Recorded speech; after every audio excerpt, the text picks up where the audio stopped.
siapapun, besar, kecil, tua, muda, laki-laki, perempuan, memiliki jabatan atau standar biasa secara sosial, dia membaca, mengamati, memahami, mendalami surah Al-Kahfi, khususnya di hari Jumat, adha'a lahu minan nuri, maka dengan bacaan itu, pemahaman itu, pendalaman itu, Allah akan berkenan memberikan cahaya khusus kepada orang itu bainal jum'ataini, yang diberikan di antara dua Jumat.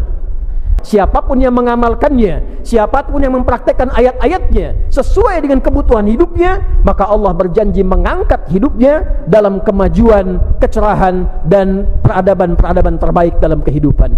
Satu ayat saja diamalkan isinya, menjadi muslim yang sejati dan kembali mendapatkan hidayah Allah sebagai muslim yang sesungguhnya. Nur bainal jum'ataini. Dalam bahasa Arab, maksiat disebut dengan zulmun, kegelapan. Sebab setiap orang berbuat maksiat, tertutup hatinya, gelap matanya, hilang cahayanya. Dalam bahasa Arab, sulit yang sangat, masalah yang pekat, kesulitan yang berat dalam pekerjaan, di rumah tangga, itu pun disebut dengan kegelapan. Karena itu ketika Anda memiliki kesulitan yang pekat, punya masalah keuangan yang pekat, makan tidak enak, jalan serasa gelap, walaupun terang terasa gelap, zulumat. Apa solusinya? Nur. Terdapat hadis Nabi SAW yang menunjukkan keistimewaan tentang Jumat ini, bukan sekedar menunjuk pada makna harinya, namanya, namun juga amalan-amalan yang menyertai hari Jumat ini dan dampak serta hikmahnya dalam kehidupan kita.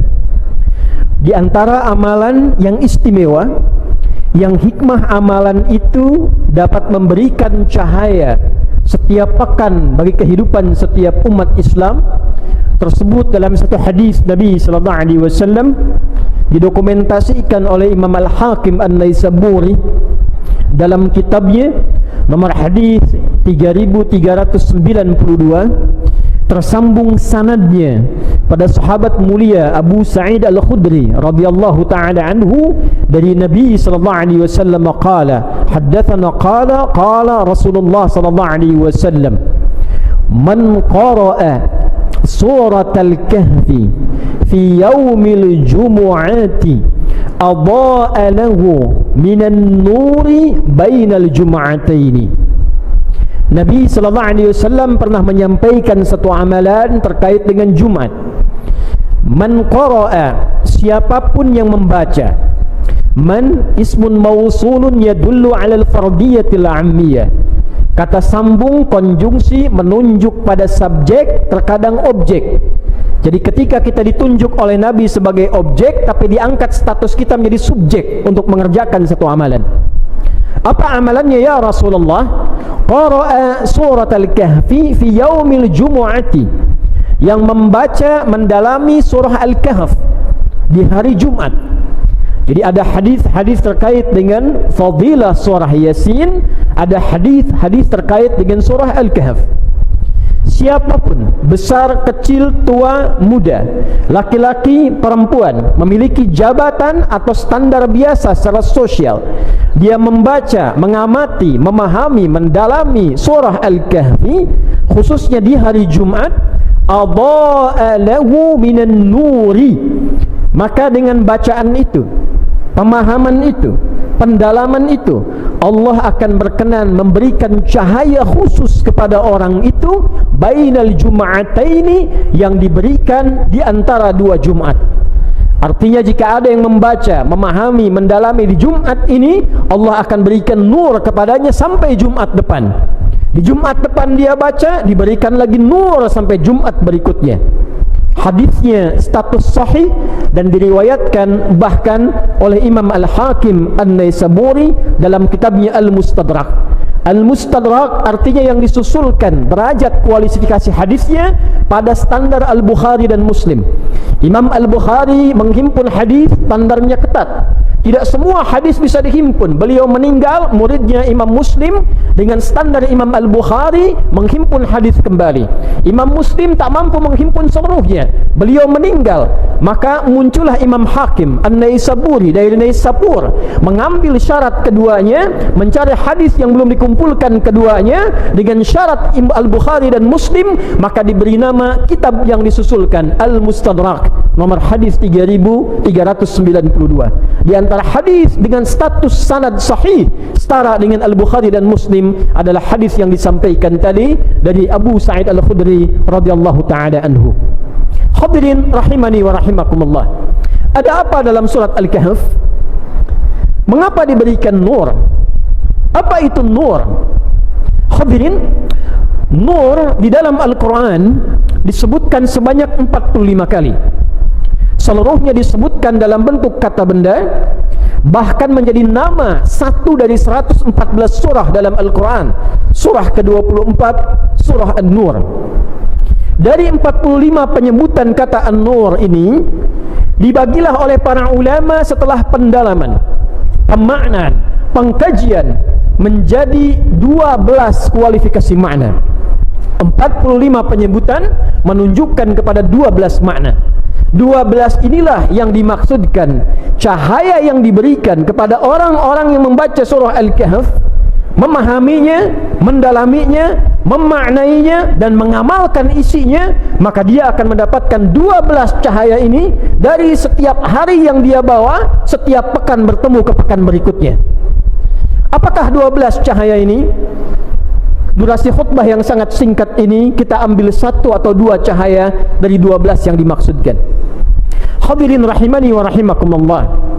Kata nur bila disebutkan dalam Al-Quran, maka kata para ulama termasuk sanadnya tersambung pada sahabat mulia turjumanul Quran, pakar Al-Quran yang langsung didoakan oleh Nabi SAW, yang bahkan anak pamannya yaitu Abbas bin Abdul Muttalib radhiyallahu taala anhuma, maka beliau memiliki anak bungsu bernama Abdullah, dikenal dengan Abdullah bin Abbas radhiyallahu taala anhuma, punya kediaman di balik pintu yang sangat indah untuk memasuki tawaf di samping Bukit Safa. Pintu inilah yang menjadi pintu sunnah saat kita akan memulai tawaf. Hadirin rahimani wa rahimakumullah. Ibnu Abbas radhiyallahu taala anhuma pernah menyampaikan di antara makna nur ay bi makna al-Islam, yaitu bermakna al-Islam. Namun apa kaitan dengan surah Al-Kahf? Orang yang memahami, menggali, membaca makna-makna dalam ayat-ayat surah Al-Kahf, maka di antara makna utamanya Allah akan semakin kuatkan, tanamkan dan dalamkan cahaya Islam yang ada pada dirinya. Jadi hadirin, 110 ayat seluruhnya adalah kurikulum kebaikan, seluruhnya adalah kurikulum kehidupan. Dalam bahasa Arab disebut dengan hudan. Maka itulah ketika kita mengawali bacaan surat Al-Kahf, kita bersyukur pada Allah, memuji Allah karena mendapatkan Al-Quran untuk kita, bukan untuk umat yang lain, untuk kita sebagai pedoman berkehidupan yang telah diuji oleh sejarah. Siapapun yang mengamalkannya, siapapun yang mempraktekkan ayat-ayatnya sesuai dengan kebutuhan hidupnya, maka Allah berjanji mengangkat hidupnya dalam kemajuan, kecerahan dan peradaban-peradaban terbaik dalam kehidupan. Alhamdulillahilladzi anzala ala abdihil kitaba wa lam yaj'al lahu iwaja. Terima kasih ya Allah, hamba bersyukur kepadamu yang telah memberikan mukjizat kepada Nabi Muhammad sallallahu alaihi wasallam, hambamu, yaitu Al-Quran sebagai mukjizat tertinggi. Di dalamnya ada pedoman kehidupan, kurikulum kehidupan yang mengantarkan pada kesuksesan yang selalu yang terbaik, selalu ideal. Jadi kalau kita mengeluarkan ayat-ayat Al-Quran, Anda keluarkan ayat-ayat tentang ayah. Berapa lama telah menjadi ayah? Berapa tahun menjadi ayah? Pernahkah mengeluarkan ayat-ayat Al-Quran yang membimbing kita menjadi ayah yang baik? Keluarkan ayatnya, praktekkan isinya, maka Al-Quran jamin walam yaj'al lahu iwaja, Anda akan menjadi figur seorang ayah yang paling ideal, yang terbaik dalam kehidupan rumah tangga Anda. Sebagai seorang suami, pernahkah mengeluarkan ayat-ayat Al-Quran yang terkait dengan bimbingan menjadi suami yang baik? Anda yang hadir di Jumat ini, di masjid ini, yang pedagang, pengusaha, pebisnis, yang birokrat dengan segala jabatannya, pernahkah mengeluarkan ayat Al-Quran terkait dengan aspek pilihan kehidupan kita itu? Berapa banyak Anda yang berdagang mengeluarkan ayat-ayat tentang bimbingan berdagang yang benar, mencari rezeki yang benar? Tidak ada satu pun orang Islam dari zaman Nabi, setelah Nabi wafat, zaman sahabat, zaman tabi'in, tabi'ut tabi'un yang mempraktekkan ayat-ayat dagang ketika profesinya menjadi seorang pedagang, kecuali dia sukses di bidangnya. Yang di birokrasi sukses di bidangnya, yang di diplomasi sukses di bidangnya, karena Al-Quran saat diturunkan adalah pedoman berkehidupan. Pertanyaan dasarnya, dari sepekan kita berkehidupan, berapa banyak kurikulum hidup ini sebagai muslim yang kita baca dan kita amalkan dalam kehidupan? Jangan berpikir jauh dulu.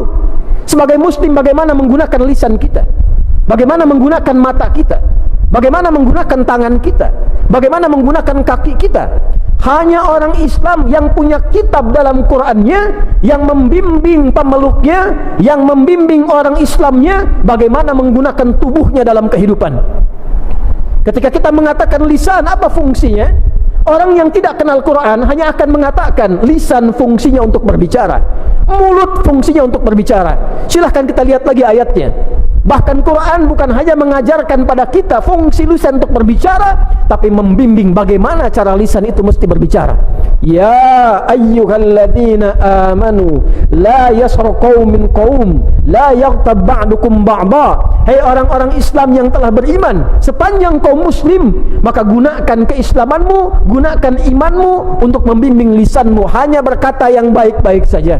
Jangan cela orang dengan lisanmu, jangan rendahkan orang dengan lisanmu, jangan bikin hoax dengan tulisanmu. Man kana yu'minu billahi wal yaumil akhir falyakul khairan aw liyasmut. Siapa yang merasa beriman pada Allah, yang merasa muslim akan dihisab di hari kiamat, maka jaga fungsi lisannya, katakan yang baik, tak mampu dia diam. Sebagai muslim, jadi ketika kita membaca surat Al-Kahf, menemukan hidayah pertama sebagai muslim, maka surat ini memberikan cahaya sepanjang kita mau mengamalkan isinya.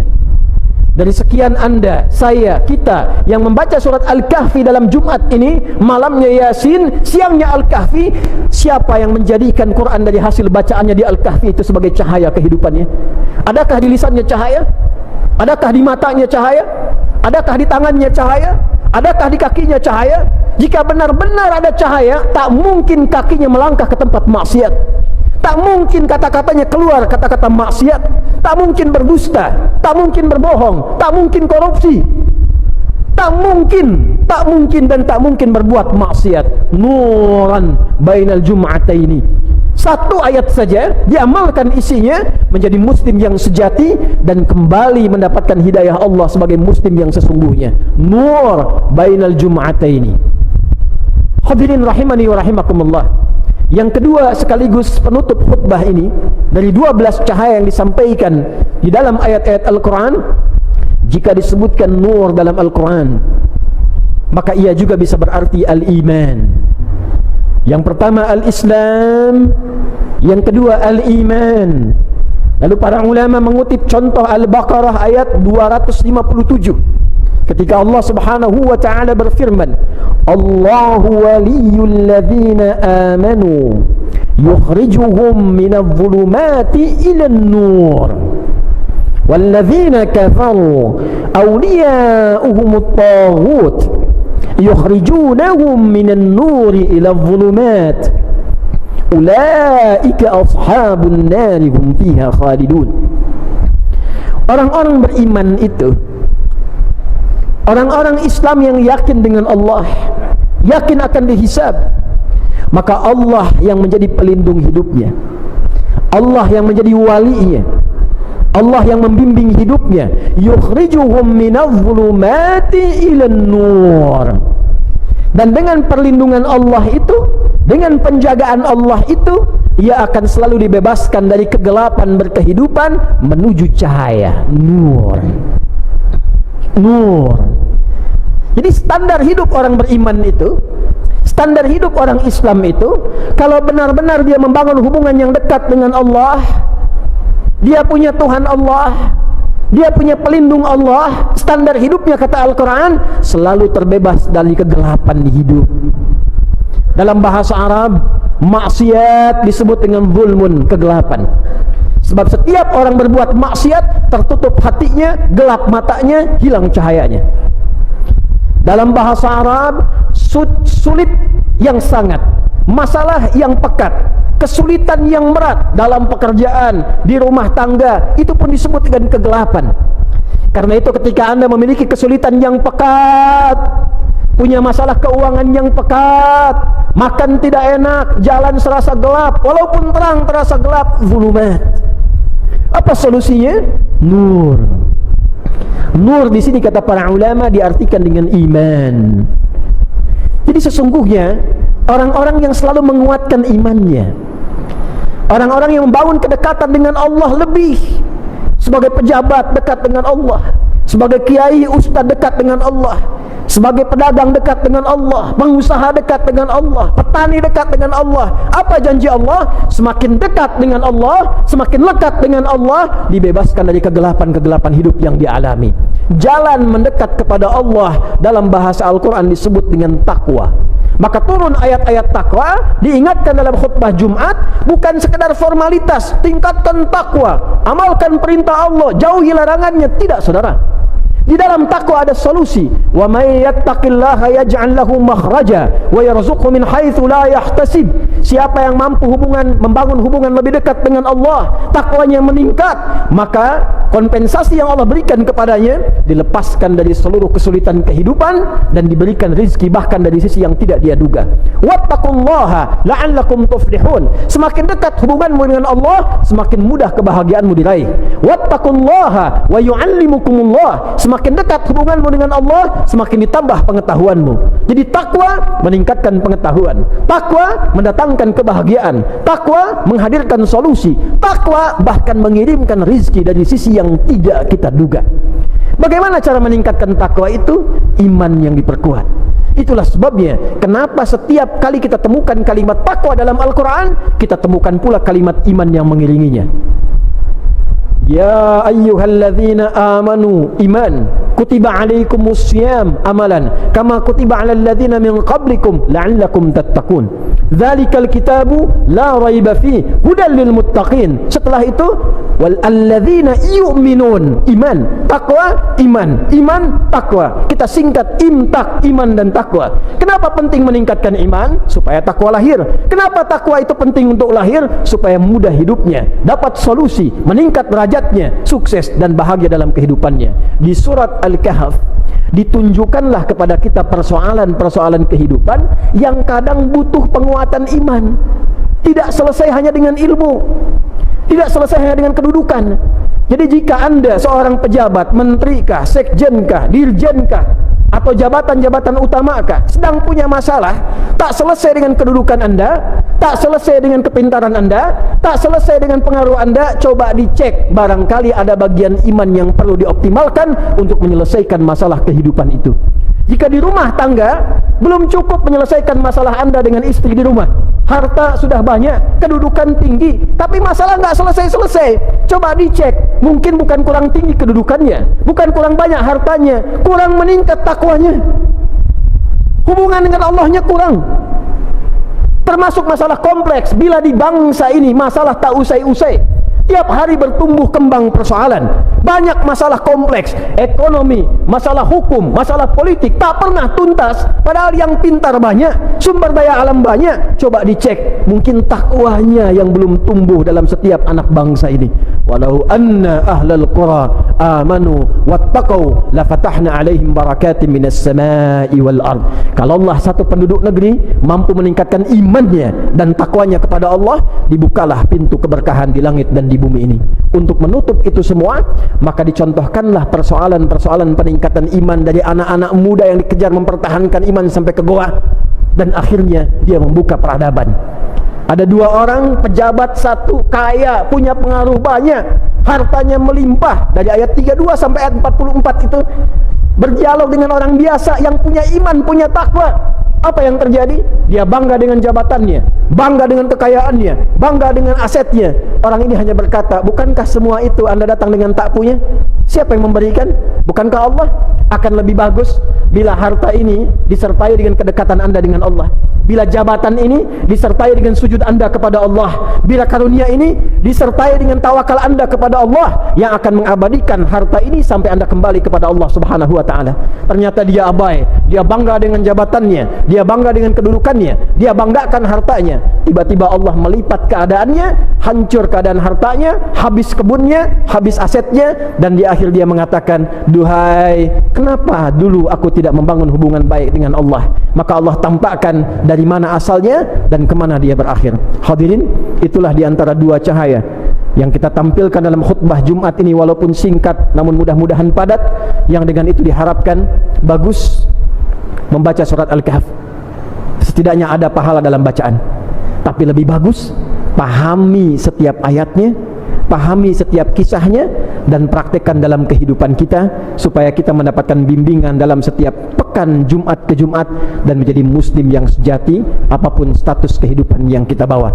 Mudah-mudahan yang pertama, kita menjadi orang Islam yang baik, Islam yang sejati, mempraktekkan keislaman seutuhnya. Dan yang kedua, dengan status muslim itu, mari bangun hubungan kepada Allah dengan cara yang lebih baik, yang dengan itu mudah-mudahan kita dikembalikan pada keadaan yang terbaik, diberikan solusi dalam kehidupan, dan dimudahkan untuk mencapai harapan kemuliaan yang kita dambakan. Barakallahu li wa lakum fil Qur'anil azim, wa nafa'ani wa iyyakum bima fihi minal ayati wa dzikril hakim, wa taqabbala minni wa minkum tilawatahu innahu huwas samiul alim. Ud'ullaha yastajib lana wa lakum jami'an. Hadirin, menutup khutbah ini, mari kita berdoa dengan kekhusyuan hati kita. Mudah-mudahan dengan doa ini segala kebaikan yang kita harapkan dikabulkan oleh Allah Subhanahu wa ta'ala, dan inti dari khutbah ini mampu kita amalkan dalam kehidupan kita, sehingga kita mendengar, kita menyimak, kita paham, kita amalkan, dan kita dihisab kelak di hadapan Allah Subhanahu wa ta'ala. Qala ta'ala, inna Allah wa malaikatahu yusalluna 'alan nabi ya ayyuhalladzina amanu sallu 'alaihi wa sallimu taslima. Allahumma salli wa sallim wa barik ala habibikal karim rasulikal mustafal amin nabiyyina wa sayyidina Muhammadin wa ala alihi wa sahbihi ajma'in. Allahumma nahmaduka hamdan syakirin, hamdan na'imin, hamdan yuwafi ni'amahu wa yukafi'u mazidah. Ya Rabbana lakal hamdu wa lakal syukru kama yanbaghi li jalali wajhikal karim wa li 'azimi sultanik. Rabbana la tada' lana fi maqamina hadha wa fi kulli maqamin dhanban illa ghafarta. Ya Allah, jika ada satupun jamaah hari ini menunaikan Jumat datang bergumur dosa, jangan biarkan dia meninggalkan masjid ini kecuali Engkau telah gugurkan dan hapuskan seluruh dosa-dosanya. Wala hamman illa farajtah, jika ada yang datang membawa kegelisahan, jangan biarkan satupun hamba-Mu pulang meninggalkan masjid ini kecuali Engkau telah tenangkan keadaan hatinya. Wala asiran illa yasartah, jika ada di antara kami yang merasakan kesulitan di pekerjaannya, kehidupan rumah tangganya, kehidupan sosialnya, dengan berkah Jumat ini dan keikhlasannya, ya Allah, angkat dan hilangkan seluruh kesulitannya. Wala maridan illa syafaitah, jika ada yang sakit mohon angkat dan sembuhkan penyakitnya. Wala dainan illa qadaitah, jika ada satupun jamaah yang tengah diliputi oleh utang piutang yang menyulitkan hidupnya, maka mohon limpahkan rizki kepadanya untuk melunasi utang-utangnya. Allahumma hdina ya Allah bikaramika, ya Allah, mohon berikan hidayah kepada kami dengan keutamaanmu, dengan kemuliaanmu, agar kami menjadi pribadi yang lebih baik setelah Jumat ini, ya arhamar rahimin. Waj'al baqiyata hayatina hayatan tayyibah wa akhira wafatina husnal khatimah. Ya Allah, bila pun kami mengalami kehidupan setelah Jumat ini, jadikan lembaran hidup kami lebih baik daripada sebelumnya. Dan bila pun kami mesti wafat di Jumat ini, jadikan akhir hidup kami husnul khatimah. Tawaffana muslimin biqaulina la ilaha illallah Muhammadur Rasulullah wa qaulika ya ayyatuhan nafsul mutmainnah irji'i ila rabbika radiyatan maradiyah wadkhuli fi ibadi wadkhuli jannati. Ya Allah, ringankan lisan kami dalam sakaratul maut kami untuk mengucap kalimat la ilaha illallah Muhammadur Rasulullah, dan mohon jawab ya Allah kalimat kami dengan kalam-Mu. Hei jiwa-jiwa yang tenang, cepat pulang kepadaku. Aku rida dengan amal-Mu, Engkau pun akan rida dengan pemberianku. jadi bagian hambaku, aku siapkan surga untukmu. Allahumma hafadna wahfad biladana an Indonesia waj'alha baldatan tayyibatan wa anta tardaha wajma wahid su'abaha wajannibha minat tafraqati ya arhamar rahimin. Ya Allah, mohon jaga negeri kami Indonesia yang kami cintai ini. Jadikan Indonesia negeri yang makmur, yang Engkau ridai, yang jauh dari maksiat. Satukan rakyatnya, jauhkan dari perpecahan ya arhamar rahimin. Wahdi umara'aha wa wuzara'aha wa kullu man fiha minal mas'uliyah ya Allah liyahtadu ila ridaq liyakhaffifu hisabahum yaumal qiyamah. Ya Allah, berikan hidayah kepada para pemimpin bangsa ini di setiap level kepemimpinan, yang tinggi sampai dengan yang rendah, para pemimpinnya, para menterinya, para seluruh orang-orang yang diberikan amanah kepada mereka.